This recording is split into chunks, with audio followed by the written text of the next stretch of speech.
Our Shed Home has been shared more than 8 million times on the internet. Kind of cool, but kind of weird too. Anyway, welcome to the show.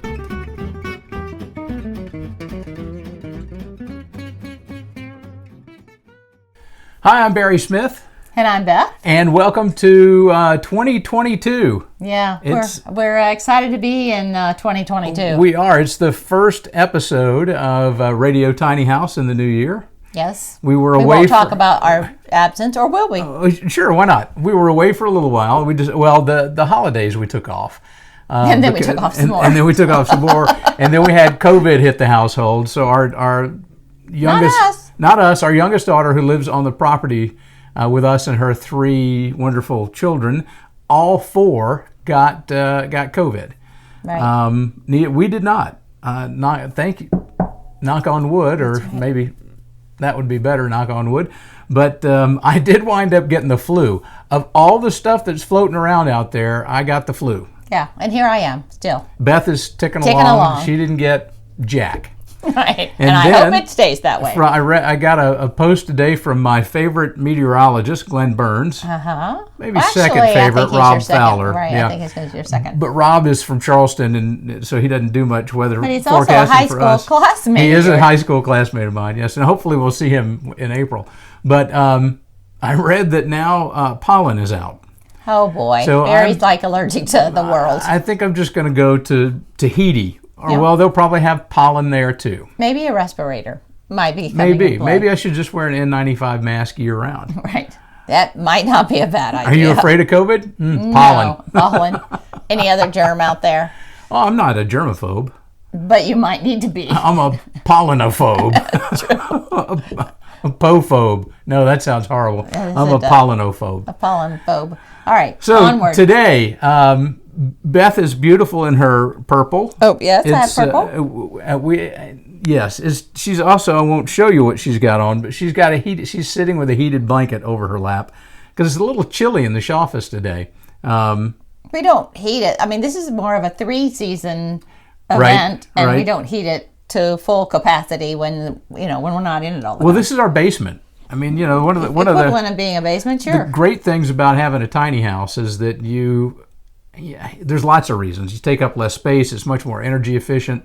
It's cool. It's nice to have a tiny house. Well, we have a shed home, but we think of it as a tiny house.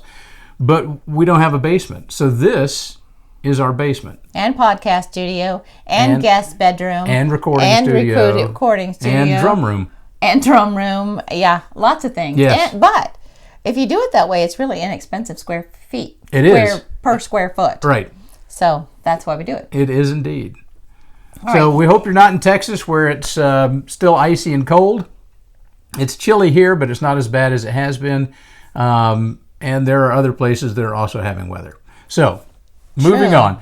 So today we've just got a couple of items we want to talk about. Number one, we want to talk about the Eclipse tiny home. Why I think South Carolina is going to be the place in the South to be a tiny home dweller. Yeah.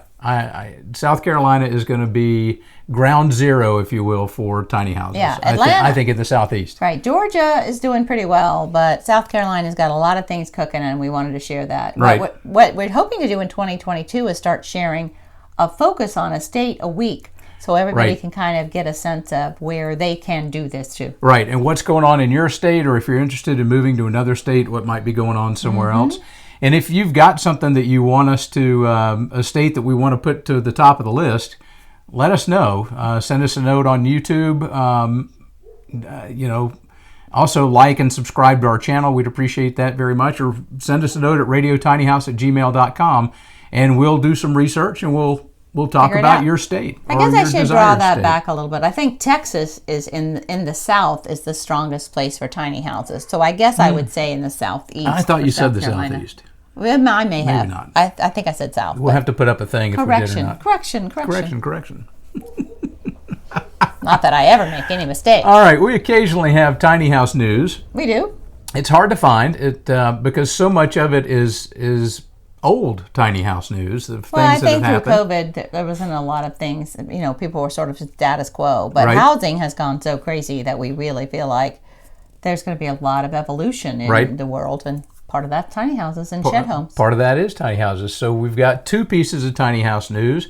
Well, 3, I guess. There's a tiny house builder in Oregon that is expanding operations, and they're hiring people. So if you live, I think they're in Eugene, Oregon. If you live out in the Eugene area and you have construction skills and you're looking for a job, you can look up they're the only tiny house builder in town. And they have so much business that they've got to bring on new staff. So that's good in a lot of different ways. And then for us, I'm not sure what we're doing. The BS 1600 okay. is coming to fruition. Yeah, those of you that this might be the first time you may not know about us. We did build a shed house. We bought a Tuff Shed, and it's a 2-story Tuff Shed we saw at our local Home Depot. By the way, the one I saw was hideous because it had terrible siding on it. But we went ahead and changed it and designed it and made it the way we wanted to, which was the advantage of using Tuff Shed. And they built on site and reassured me that they would work with our code officers to make sure we were code compliant. So we upgraded things and whatever. So that happened several years ago. It's been 4 years maybe since we did that. 4 years. So I don't know. You never let me say how old I am. Yes, or how long I've been married. Anyway, time doesn't pass. No, looking at you, it doesn't. But anyway, but Tuff Shed discontinued that house, and so many people want that model. Right. And Tuff Shed discontinued it. I think it was an insurance thing. I think they had some uh-ohs when people weren't doing it correctly, and they decided just not to do that anymore. So they offer a lofted barn that you could make into a 2-story-ish place, but not the full 2-story house. So I was driving by a local manufacturer and realized that they may be interested in helping us develop a replacement for that. So I have been working with them since May of last year, and it's been frustrating. But we have done engineering and put a lot of this together, but then COVID has stymied us in many ways. Shipping supplies, and we couldn't get the things, and we were missing a component forever. And the company was hit pretty hard. Their employees, they're having a hard time to get it. Just keeping themselves put together rather than launching this new product. Right. So I think we're close. I see parts of it whenever I go up there, ready to be put together, but we're just not put together yet. So I don't want to say too much about it because I think it's going to, what I want to do is be able to reveal it. But I also, if you can imagine, I'm pretty frustrated about the timing. But things happen for a reason, and maybe it was supposed to happen this way. So the engineer was doing some last minute adjustments to some of the flooring, and then he got long COVID, and that's where we got stuck. But anyway, I'm hoping that March, April, we'll be videotaping and putting it up, but I don't want to ever put a stake in the sand anymore because I've been saying it for a year, almost a year, and it hasn't happened yet. I'm confident that we'll either be later this month or early March. Well, I hope so, because I'm going away in April, so I'm hoping that won't be also trying to do all that in April. You're going away? I am. Being institutionalized. Well, the funny thing is I work full-time right now, and I told my boss that I was taking some time off in April, and my work has been relentless over the last 6 months, relentless. And I put same a little gif. It's like this lady turning around and running away from like a monster or something. I'm like, I got to take some time. Well, Beth is in nursing recruiting, so it's been crazy. Insane. It's been up and down, as you can imagine. All it's been around. Crazy. Yeah. So I mean, I could totally put in 100 hours a week, and I do not. Right. Can't. There's only so much of me. No, that's. Well, I'm already. Ooh, I'm touching my microphone. Don't touch your microphone. I'm sorry. Now there's no way to edit that out unless they can do that. I made a microphone error. I'm sorry. Well, these are different microphones. That's so true. I'm not used to having lapel microphones. We usually have Lewitt boom on booms, and they're great microphones. But I'm just experimenting with less clutter stuff. Which is the life we lead. Which is the lifestyle that you want to live in a tiny house. So, so yes, the BS 1600. We call it the BS 1600. It's a joke, really, because the TR 1600. Right, the TR 1600 was the name of the building that we purchased from Tuff Shed. Right. and somebody said, "Hey, you ought to call it the BS 1600." And so now that's just totally its name, but we say it in jokingly, but we all refer to it that way now. Right. So anyway, that is, by the way, in case you're interested, if we ever get this thing put together, it's 16 by 24, 2 stories. And the first iteration, like ours, is a 1-bedroom. But as soon as that engineer gets back, we're trying to get the 2-bedroom. I've got it laid out. He just needs to re-engineer the stairs. So as soon as that gets up, then we'll have a 2-bedroom version of that. So if we can give birth, that's what we got. Fingers crossed, everybody. Yeah, exactly. I just... So what Barry and I do is we put a lot of time and energy into our groups and our podcast and that kind of thing, because we've been so fortunate to live the life that we're living, because we've reduced our overhead tremendously. We had the opportunity to have our daughter live on our property, and we were able to do that for her. And so we just know that housing has gone crazy. I put in our Facebook group the other day, I put a video that we went off, and we'll probably add this to the podcast at some point, but we went off and saw these houses that are very similar to what we're designing, and they start at the 330s, and that's a big gulp. Now they're in a city, a small city, so the ground costs a lot. And they're right downtown in the small city. So you have to, you pay for the location. Right. But the reality of what we're trying to do is to give people the option to... Many people want to live inexpensively, but they can't live in a tiny house on wheels for code problems, and they can't live in a shed home like ours because of code. So although we were able to make ours code compliant, some can't be, and some places you can't. So we're trying to make something that's built to code everywhere. Right. 99.9% of the places. Engineer stamped. Everything, yes. But anyway, enough of that. And so but you did hit on a good point. That's one of the things that we want to do this year is advocate more as a group, not just the two of us, but as our Facebook group, Instagram, however we want to do it, advocate more for tiny house lifestyle and shed home living in not only rural areas, but in cities as well, because that's where a huge need is right now, is in the city. A lot of young people, and old people, but young people that are just buying their first house. They want to, if they've grown up in a rural area, chances are they want to move to the big city because of the lights and the draw. And I get that. We lived that way, and we still like. Yeah, I like going to the cities too. Yep. I don't like to just be stuck in the woods. Right. We like going to the theater occasionally, or going to a ball game, or going downtown just to go downtown. Restaurants, all the stuff. But if you want to live tiny in most big cities, it's becoming more and more difficult, and it needs to go the other way. It needs to become easier to live in a small space that's built to code. Well, there are people like us that are advocating, and in fact, I think there's other ways that we can get involved, but with accessory dwelling units that are coming online, and people are realizing the housing shortage, and all of those things. The problem is when you say affordable housing, it makes people think that they're not going to like the neighborhood. Right. It makes people think of Section 8 or something like that housing. And when we're advocating to have beautiful yet inexpensive homes, and those are kind of oxymorons right now. Right. But we think we can do it.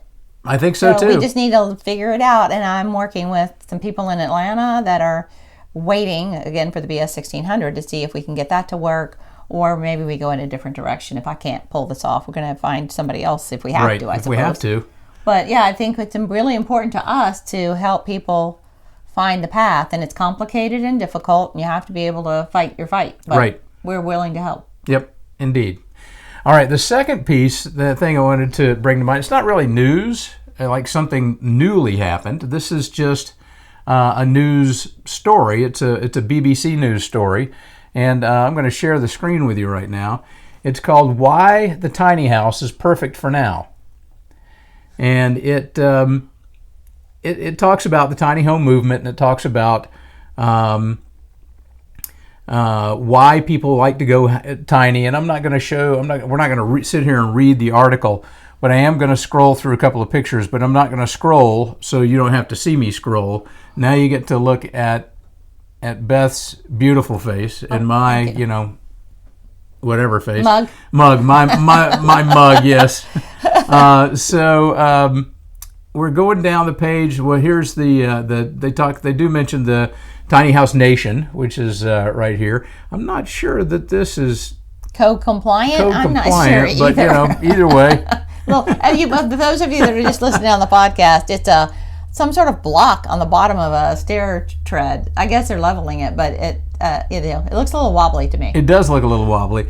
So scrolling on, we're going to go back to. I love this one. This is a beautiful little house, and we're going to just show you. Well, we're going to get away from that. We're going to do that.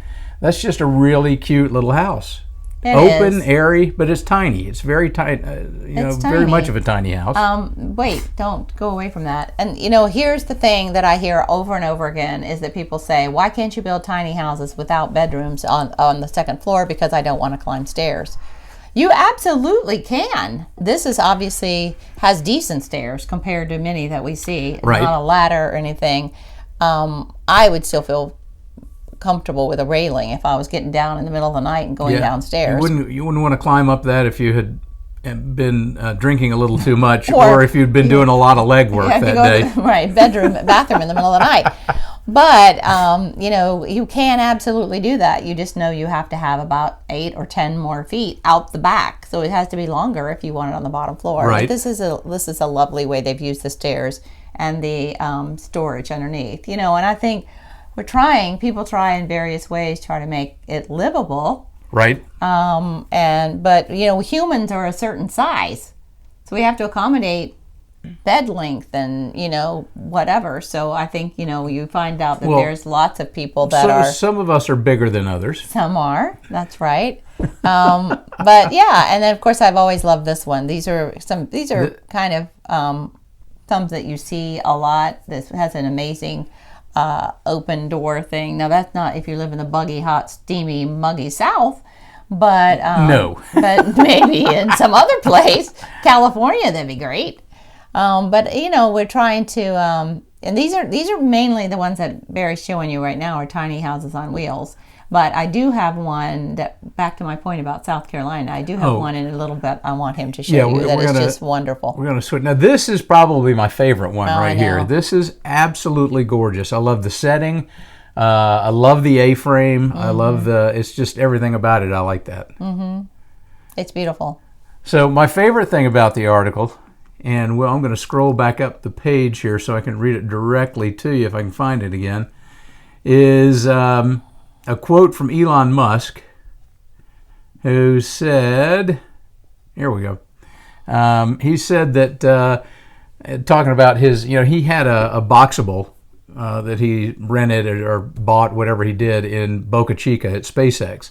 Now, you need to back up and talk about what a Boxable is. A Boxable is a small building that is a prefab square, basically, that they bring out onto your property. It's on one truck on a flatbed, and they pop it open, send the roof up, and boom, there you are. Unfold it, basically. We did a video. Here, if I can figure out where to put my finger because I'm backwards. Here, there, I don't know.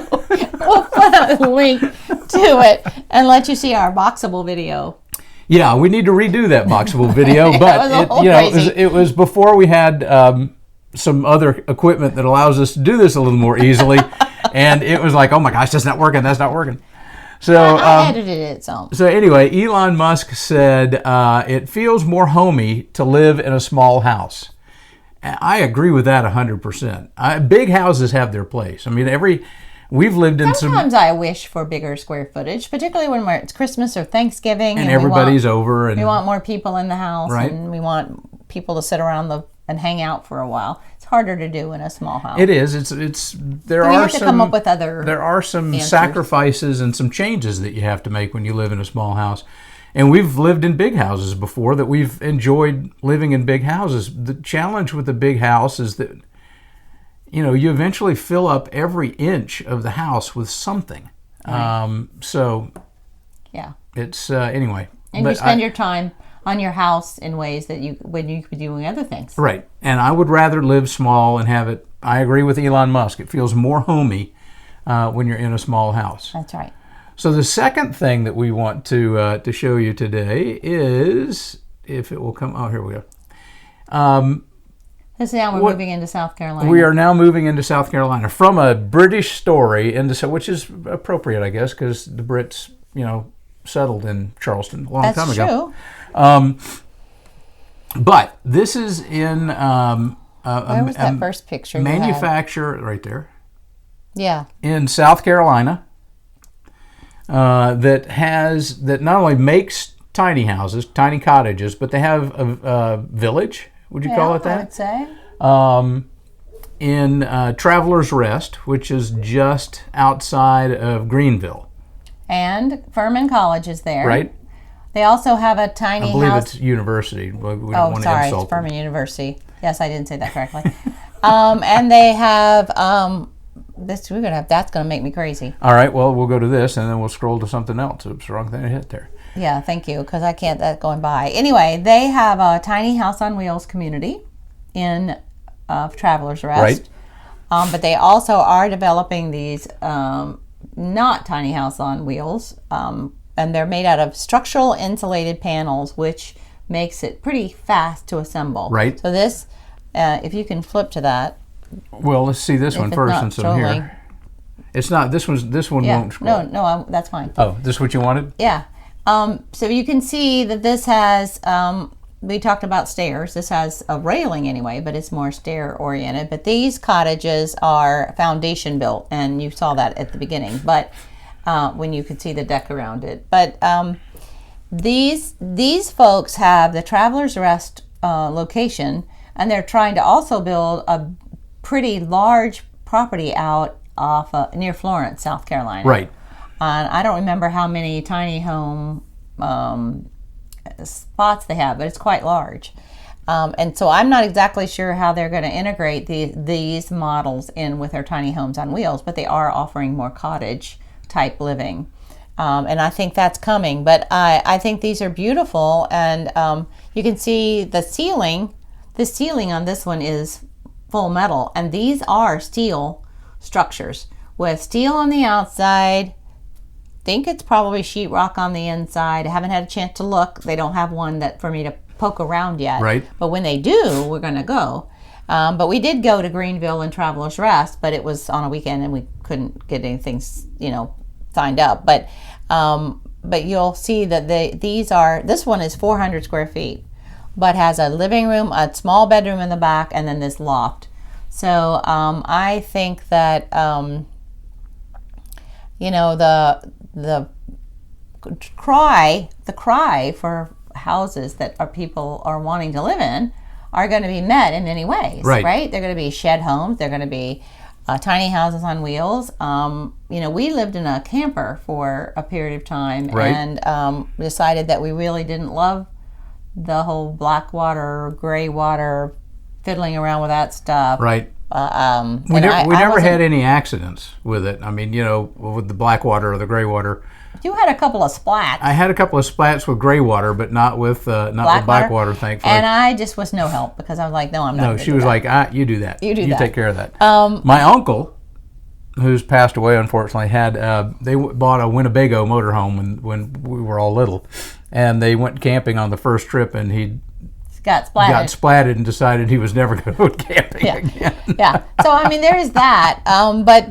So we're drawn more to tiny houses, if you will, that are more cottage shaped. We've lived in Charleston, which has that whole single house look. We've lived on been a lot to the beach. Right. So cottage living is something that I'm really drawn to, and that if you notice, if you've seen our house, it looks like a Cape Cod house. It does look like a Cape Cod. So these cottages, I think, are going to be really instrumental in trying to pull that back. Now, the thing about this, the price right now for this cottage, they said somewhere at $90, but I promise you that's not going to be the same. Yeah. Not after COVID and that kind of thing. COVID. But it's 400 square feet, and so they're going to, and you can pick some of your surfaces and finishes, but honestly, you don't have a lot of choice because that's what we're going to do. Okay, good. He's got the villages up that they're developing. So Palmetto Grove, that's the one that's out near Florence, Right. South Carolina, Right. off of 95. Right. So if you want to live, not far from Charleston and the beach, and then Creek Walk is up in Greenville, Travelers Rest. Beautiful little area. It is a beautiful area. And I would totally live in Greenville. It's a great and little place, and we've done some videotaping there. We'll probably put together some more information. And then the Mountain Grove, I'm not exactly sure where that is. I knew at some point, but I don't remember anymore. But so they have 3 communities that they're trying to pull together in South Carolina. So I think these folks are going to be a real push right. in South Carolina to make... Oh, it's also in Travelers Rest. Mountain Grove community is also in Travelers Rest. Okay, good. So as you see, Maybe they're it's trying higher to up. make... Maybe. Well, they're trying to make communities rather than just, tiny houses or shed homes stuck out in the woods. Right. Nothing wrong with that. But I think, and some people get really frustrated when they're in a Facebook group. Like we had a guy the other day that was frustrated about something that I put in the Facebook group. And I'm like, I think we have to come to this with many answers, right? We need city answers, and we need country answers, and we need rural answers, and we need answers for the desert in Minnesota and Florida, and all those answers are not going to look the same. That's exactly right. And actually, I think the post you were referring to was one on where you had posted something as an inspiration, and we draw inspiration, and we all draw inspiration from multiple sources, and there's no way you can't say, you can't draw inspiration from a castle, because you can make a tiny house look like a castle. So why couldn't you draw inspiration from that? So that was what the comment was. A great video on YouTube about a guy who made a tiny house out of a boot. Oh, yes. He did the old woman who lives in a shoe. And it's on a couple of channels and things. In fact, funny enough, it just came across my phone this morning. Oh, really? From somebody else that had done it. But we do get inspiration from lots of things. And hobbit houses and boots. And I think one of the things that draws people to this lifestyle is that they don't want to live in something that looks like everything else. Right. Yep. And that's what drew us. So it wasn't a shoe, it was a boot. A woman who lived in a boot. Was it my shoe? Right. That's a private family joke. But anyway. Other people will get it. But, not very many people will get it. Okay. So we talked about South Carolina. Oh, let's talk about building codes in South Carolina. Building codes in South Carolina. There are tiny house on wheels. There are many places that you can have a mobile home in South Carolina. I don't know exactly how they're requiring, what certifications they're requiring yet. But there are several small communities that are foundations in South Carolina. And there's a couple of them that are using what they're calling tiny houses, but they're really park models, which were kind of between a mobile home and a tiny house. Right. There's this park model thing that lives there, and they've started using the acronym or the tiny home lingo. So you kind of have to know what you're talking about. Right. But there's some of those in maybe in mid South Carolina, maybe Columbia. Charleston, difficult. But up in toward Monk's Corner, I know there's some people that are building up there and maybe even doing shed homes there. Right. But you have to be very careful. The other thing is South Carolina in many of the counties requires engineered plans, particularly along the coast where, of course, many of us want to live because of hurricanes. That's another reason I'm trying to go with something that can be engineer stamped if I do the BS 1600, because so many people want to buy land and they can't put what they're looking to put on it. Right. I'm trying to find an affordable way for them to be able to do that. Right. But anyway, so South Carolina, be aware, particularly as you go along the coast, that you're probably going to have engineer stamped plans from an engineer certified in South Carolina. Right. Okay, I think that's my summary of South Carolina. Your summary of South Carolina? I think I got Well, here's my summary of South Carolina. I love it. Well, I particularly love Charleston. Yeah. So. We're next door neighbors. We live in Georgia. It's our next door neighbor state. Yep. And we do pop over there from time to time. But anyway, I do think with this group, that's I don't even know the name of their company, but EclipseCottages.com is where we've got this information. Well, let's see. Here's About Us. Maybe we could look there. Right, you can look at that. But with this group really being on the forefront of South Carolina tiny houses and small cottages, 400 square feet or so, and then there's the opportunity to there's a lot of rural land in South Carolina, right? But also, you should show that picture. This is another great That's picture. Cute. This is a great picture of the first one that we showed. Well, I guess it's the only one because we showed the inside. But yeah, that looks nice. It's on the deck. I mean, it's not on the deck. It's very similar to my BS 1600 design, except this I think is 12 feet wide and about the same length. So it's narrower, but it's, you know, they've got the deck up and everything. So I think that looks lovely. It does look lovely. I love that. Yeah. So and of course that one is structural insulated panels with steel siding and steel roof, which means no termites, no moisture problems, no whatever. Yep. Rot. No rot, no mold. Yep. I mean, you know, that's I just whacked the desk. Thankfully, the camera's not on the desk. That's true. So I think that may be the last picture. Yeah, that's the last picture of that. Cool. From Eclipse. So is that it? I think that's it for me. I think, you know, if you're thinking about South Carolina, you know, I think it might be the place to go. I think there are some answers there. Shed home living without meeting code is going to be more problematic than some of the other states. Right, and as we've said before, if you're going to live in a shed, make sure that it meets whatever local building code you've got. And if your community or your county doesn't have a building code, then try to find a builder that can build it, whether you're getting it from, you know, somebody down the street, or you've got somebody like a company like Tuff Shed that might be building it for you. Then make sure that you make it meet code, because it doesn't cost that much more to make it meet code. But you don't want to live in something that's going to blow over or fall down. Yeah, when we've been having these heavy snows, there was a guy who had that, you know, traditional barn-shaped shed, and he sold it for a really good price. I think he was maybe in Montana. I showed you this picture. Anyway, and 2 years later, the whole shed has imploded because of snow weight. So snow loads are important. Hurricanes are important. Yep. Of course, nothing's going to stand up to an F5 tornado. Right. But, you know, there's a reason for code. Some of it a concrete bunker underground would, and we can talk about that in another episode. Yeah, well, we don't have one. You know, but the reason people develop code for certain areas, like how deep your foundation needs to be, right? They do it because of the environment around them. So pay attention and try to build yourself a safe house. Yep, indeed. Build and if somebody's trying to sell you something that you don't feel is safe, then don't buy it, or tell them what you want their changes to be made to it. I mean, you know, if they're using, I don't know, 2x2s for construction, tell them you want 2x6s. Yeah, or 2x4s. Or 2x4s. Yeah, minimum of 2x4s. So, yeah. All right, well, we're trying to, so next week we'll, I don't know, we'll probably do Florida. Next week we can talk about Florida. They've got some tiny homes at resorts down there. Yep. In Polk County, actually. Yeah, oh yeah. Of all places.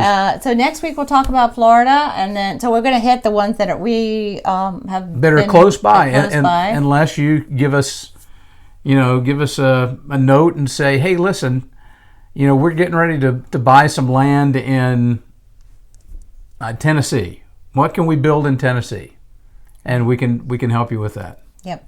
So anyway, next week we'll talk about Florida. We will, and then we'll go there.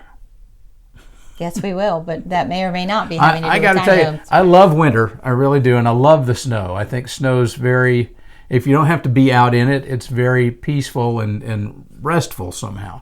But I am ready to go to some sunshine and some warmer weather. Yeah. So for a while, anyway. Adios. All right, we'll see you later. You can subscribe to our channel at YouTube. It's Radio Tiny House, as you know, because you're probably watching it right now.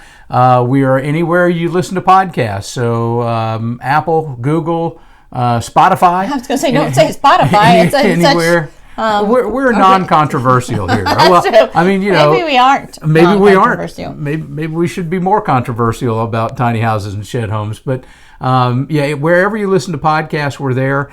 And if you want to send us a note, again, it's radiotinyhouse@gmail.com. And we will see you next week. Have a great one.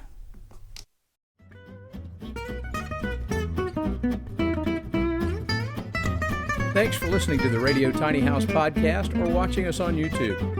You can find us at radiotinyhouse.com or on Facebook at Tiny Houses Shed Homes, and you can email us at radiotinyhouse@gmail.com.